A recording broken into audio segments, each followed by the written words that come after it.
Bonjour mes amis poissons, alors ici nous sommes dans votre tirage pour le mois de février.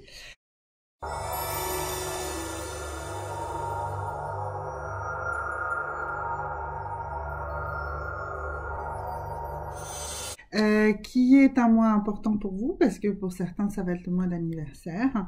Voilà, donc on va commencer ici d'abord par votre tirage amour pour ce mois de février. Allons-y. Alors, nous on nous dit que chez vous on a un petit souci d'amour non rendu, non réciproque.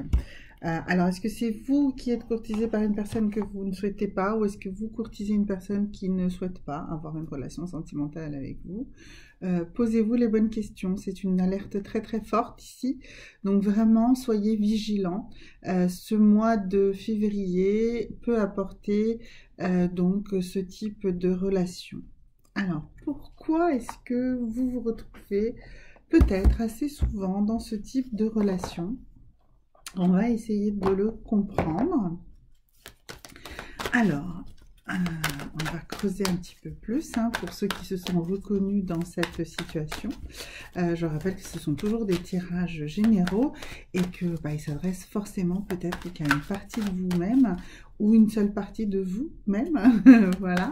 N'hésitez pas donc à poser des questions subsidiaires dans les commentaires ou à me contacter en direct pour avoir un tirage plus personnalisé. Alors, vous, ce que vous aimez faire, c'est créer un changement. Et ça, c'est très important là tout de suite. En fait, si vous êtes dans cette situation d'un amour non réciproque, et il est vraiment, vraiment urgent de créer un changement. Alors, ce changement peut être d'un aspect tout simplement physique, si vous le pouvez, c'est-à-dire vous éloigner physiquement de la personne, soit changer votre façon de communiquer avec cette personne, lui exprimer vos sentiments ou votre non-sentiment amoureux pour cette personne. Voilà, il est vraiment urgent de créer du changement, dans vos habitudes également, peut-être créer un changement dans votre style vestimentaire, peut-être voilà, peut-être créer un changement. Parfois, je conseille de déplacer les meubles dans votre maison, dans votre appartement ou dans une pièce. Peut-être organiser différemment la lumière dans votre salle de bain, tout simplement. Voilà, il faut créer un changement important, sans pour autant vous changer, vous, fondamentalement. En fait, ce changement, ça doit être dans votre environnement ou dans votre façon de véhiculer ce message, d'accord? Donc ça, c'est très important. Si vous faites ce changement, eh bien les choses se clarifieront dans le cadre de cette relation qui est vraiment une relation d'amour non réciproque. On voit ici que vous êtes également dans la très grande peur de la dépendance. Alors de la dépendance affective, de la dépendance matérielle, de toutes sortes en fait de dépendance de l'autre ou de faire dépendre l'autre de vous. Donc dites-vous bien que en fait, chacun est un être à part et que justement, il faut bien communiquer sur ce fait que vous avez besoin d'indépendance ou de comprendre que l'autre a besoin d'indépendance. Je pense que c'est vraiment ça le facteur le plus important de cette non-réciprocité de l'amour, c'est que l'un ou même les deux sont en fait ont vraiment besoin de rester indépendants et ont peur que s'ils sombrent dans une relation amoureuse, c'est vraiment ça, c'est sombrer dans une relation sentimentale, et bien ils vont se perdre eux-mêmes. Et bien ça c'est totalement faux, vous n'avez pas besoin de vous perdre, de perdre votre identité si vous êtes dans une relation sentimentale, d'accord? Mais ça c'est une peur chez vous. Donc, eh bien, travaillez ce changement, indiquer plus de choses, donner plus d'éléments, voilà. Et ensuite, eh bien, ce qui est important que vous compreniez, c'est que dans une relation, même dans une relation non réciproque, bah, les responsabilités sont partagées. En fait, ce n'est la faute ni de l'un ni de l'autre, c'est justement que chacun est une personne différente et ce n'est pas la faute précisément de l'un ou de l'autre. Chacun y a amené sa propre personnalité, chacun y a amené sa propre individualité et de ce fait, vous avez construit une relation qui n'aboutira pas à une relation sentimentale. C'est pas un problème. On a vu qu'il y avait cette peur de la dépendance, donc de toute façon, vous n'êtes pas mûr, ni prêt, ni prête à une relation sentimentale aujourd'hui parce que vous en avez peur. Vous avez peur de, comme je disais dès le début, de sombrer dedans, de vous laisser engloutir par quelque chose, de perdre votre individualité. Or, vous devez comprendre que c'est pas ça une relation sentimentale et vous devez apprendre à construire une relation sentimentale basée sur l'indépendance et l'individualité de chacun. On pense forcément que l'amour, c'est sombrer dans l'autre, c'est se donner corps et âme, c'est penser continuellement à la personne, ou être obsédé l'autre personne, etc. Non, c'est pas du tout ça.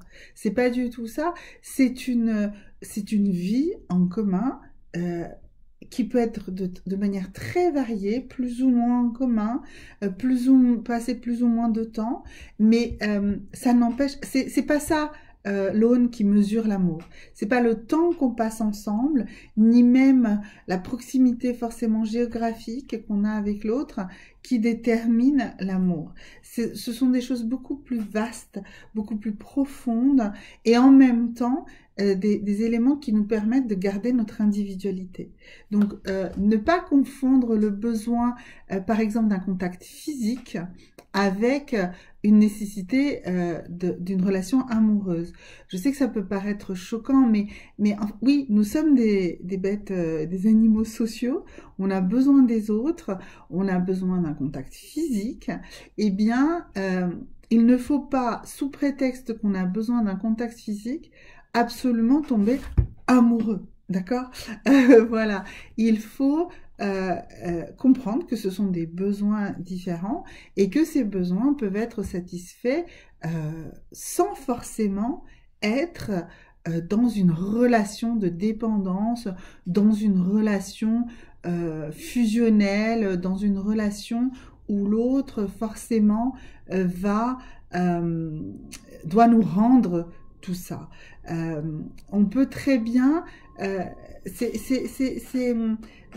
parfois subversif, c'est parfois compliqué, on est beaucoup sur la pression, la morale, etc. De se dire qu'avoir une relation physique avec quelqu'un, je dis bien une relation physique, parce que quand on dit une relation sexuelle, on va tout de suite y agréger plein de choses.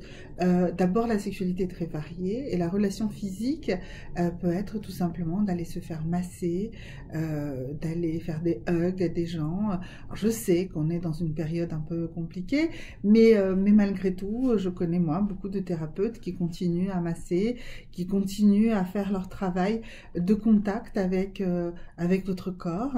Donc, si vous avez besoin de conseils, n'hésitez pas à me contacter pour ça.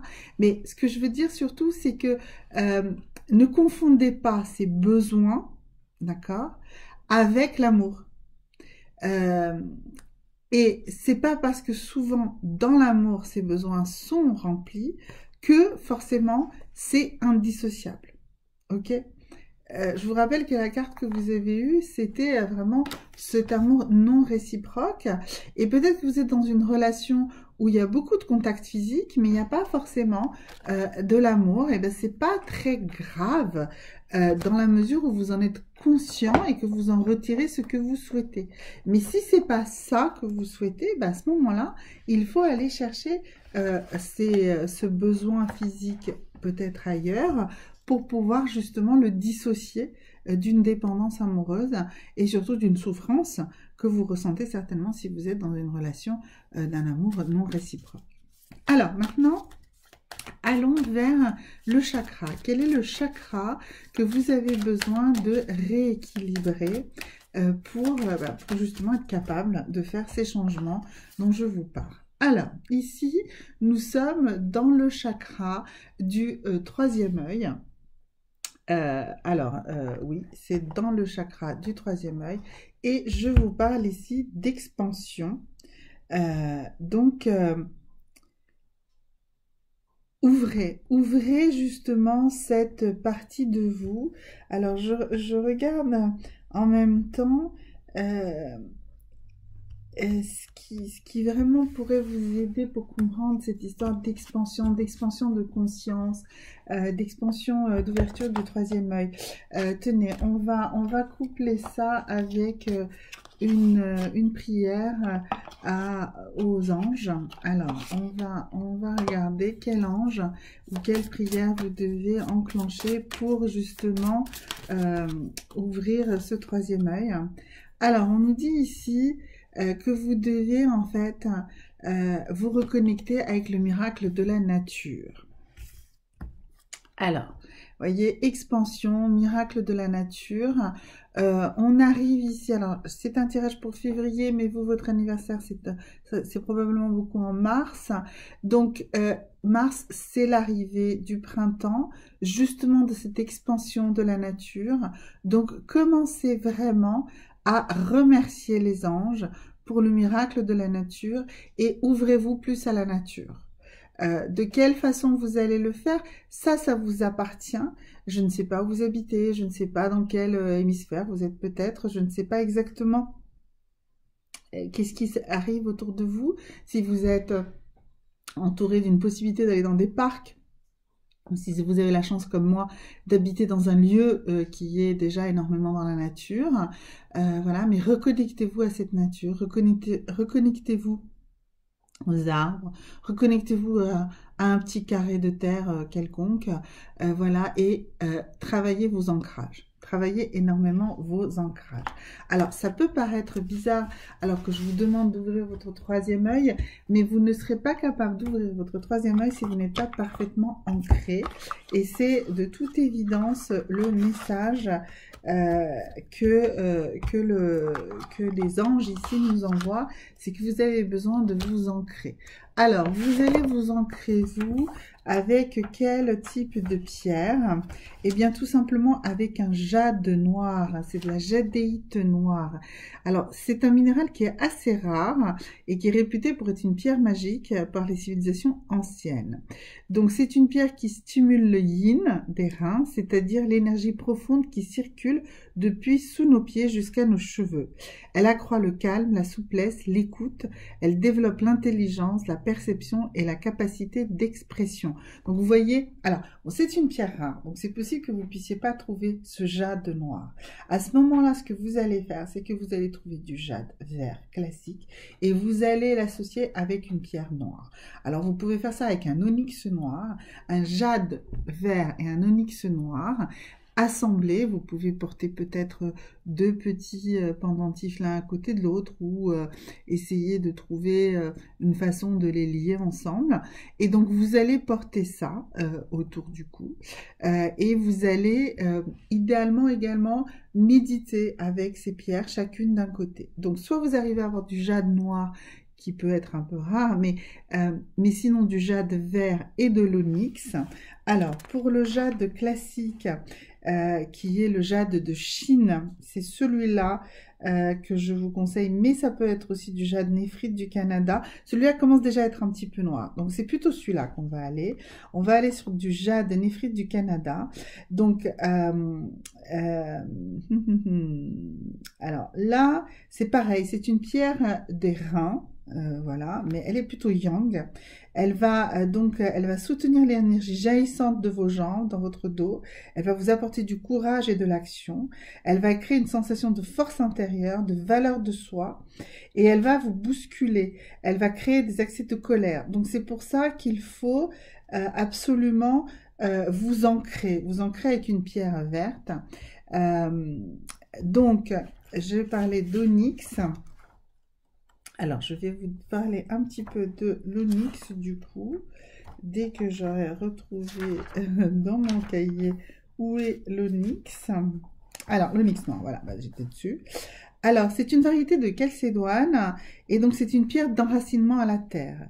Elle va vous donner une grande stabilité et c'est une pierre de de protection excusez-moi, contre toutes les énergies négatives. Donc, si vous assemblez cet onyx noir avec du jade, soit du jade vert, soit du jade vert néphrite, alors ça dépend, vous allez le sentir, ça sera à vous de vraiment sous-peser, vous êtes des personnes, des individus à part, donc voilà, et il faut travailler avec ces deux pierres.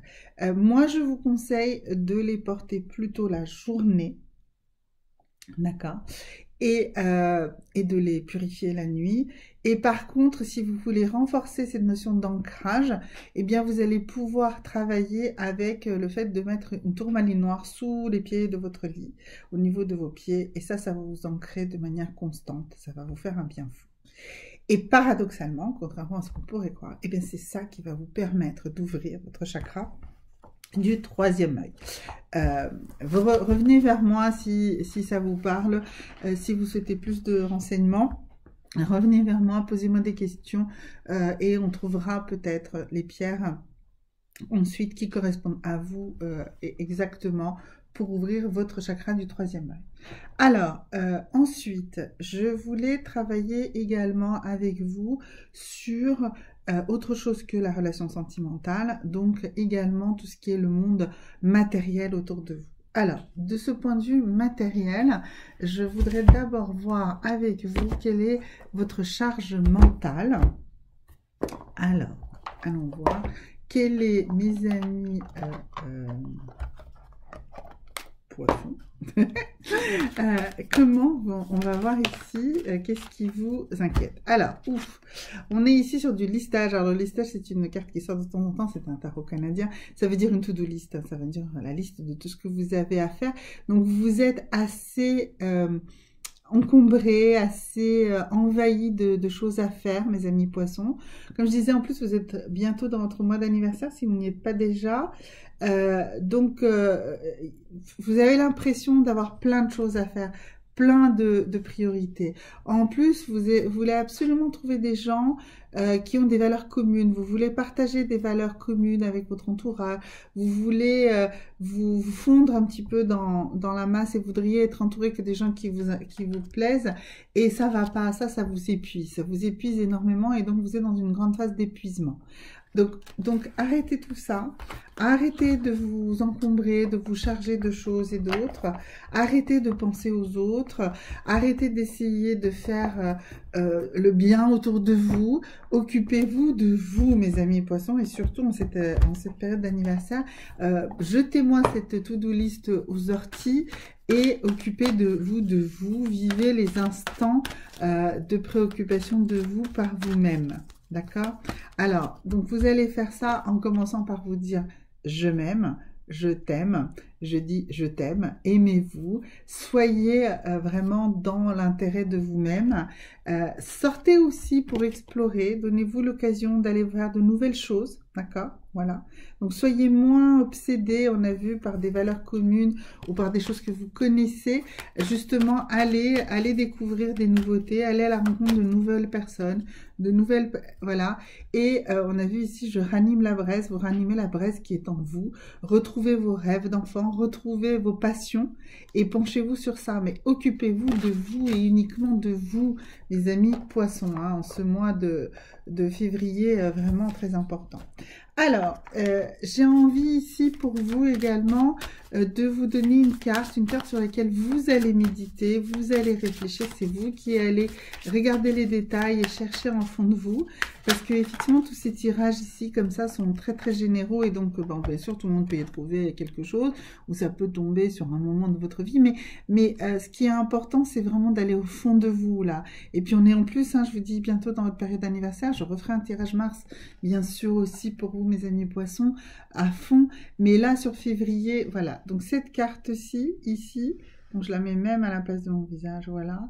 Regardez bien tous les détails de cette carte, essayez de les interpréter. Voilà, ce que je vous conseille moi, c'est de faire une capture d'écran, d'accord? Et de regarder cette carte avant de vous coucher le soir. Elle va vous induire dans votre inconscient beaucoup de choses, beaucoup d'éléments, et ça va vous permettre de faire des rêves qui vont résoudre justement les différentes choses qui auront été actionnées par cette carte, d'accord? Voilà. Vous pouvez également m'envoyer, si vous voulez, votre adresse mail et je vous enverrai une photo de la carte. Il n'y a pas de souci. D'accord? Voilà. Alors, donc ça c'était pour cette partie-là. Et comme vraiment je veux que vous travailliez sur votre inconscient et que vous receviez ces messages, eh bien nous allons également voir ici 3 thématiques de rêve possibles et comment les interpréter. Alors, si vous rêvez de profondeur, donc ça c'est la plupart des processus physiques et mentaux prennent place à votre insu, c'est ce que je venais de vous dire. Si dans vos rêves, vous vous enfoncez dans les profondeurs de la terre ou plongez au fond de l'eau, vous devenez plus conscient de ce qui se déroule au niveau de vos habitudes inconscientes, ainsi que des influences familiales et culturelles dont est tissée votre personnalité actuelle. Donc c'est ce que je vous disais bien. Vous voyez, je vous rappelle que vous aviez cette charge mentale des valeurs communes et que vous essayez absolument de faire plaisir à tout le monde ou de faire en sorte que tout le monde fasse quelque chose qui soit une valeur commune entre vous, et ça vous pèse énormément. Donc plongez en vous-même. On avait tiré aussi la carte de je sors pour découvrir, bah, c'est ça. Plongez également dans votre profondeur de votre inconscient. D'accord? Donc ça, c'est si vous rêvez de profondeur. Si vous rêvez d'encre, alors là, on est on parle d'ancrage et je vous en ai parlé aussi beaucoup. Donc ça symbolise la facette qui fait adhérer fermement à une tâche ou à un code, la détermination, l'amour. Comme sa signification est plus profonde, le tréfonds de l'inconscient, car l'encre atteint le fond de la mer, suggère le pouvoir de décision, la sécurité primordiale, l'impression d'avoir des attaches.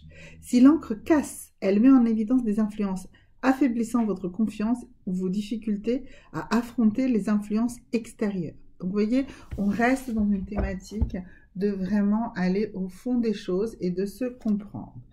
Alors, si vous rêvez d'une disparition, donc une chose a été oubliée ou perdue de vue, peut-être même consciemment, par désir de s'en débarrasser. Ce rêve incarne parfois un pouvoir de transformation et représente le monde magique de l'esprit, où les pensées, les sentiments et les souvenirs apparaissent et disparaissent sans cesse. Ce phénomène suggère l'émergence d'un fait dont on n'avait pas jusque-là pris conscience. Voilà, donc ce sont des messages. Réécoutez ces rêves parmi ceux qui vous ont intéressé, replongez donc dans la carte qu'on a vue tout à l'heure et sondez au fond de vous. En plus, vous êtes dans cette période d'anniversaire, donc un moment important puisque c'est le moment de votre arrivée au monde. Ce n'est pas le moment de votre création, parce que votre création c'est au moment où l'ovule a été fécondé, et tout le temps de la gestation. Mais c'est le moment où vous êtes venu au monde, vous avez poussé votre premier cri, donc c'est le moment où vous êtes devenu une personne entière, individuelle, d'accord? Vous êtes sorti de votre mère, donc vous n'êtes plus dans un cocon. Et ça, c'est très important. Donc vous devez célébrer ça, et vous devez le célébrer en essayant de vous comprendre de manière beaucoup plus approfondie. Voilà mes amis poissons, pour ceux qui en ce mois de février c'est l'anniversaire, je vous souhaite un très joyeux anniversaire, et pour les autres ce sera au mois de mars. Voilà, à très bientôt, et surtout vraiment n'hésitez pas à me contacter par mail ou par des commentaires sous les vidéos, comme vous le souhaitez, et à très bientôt, au revoir.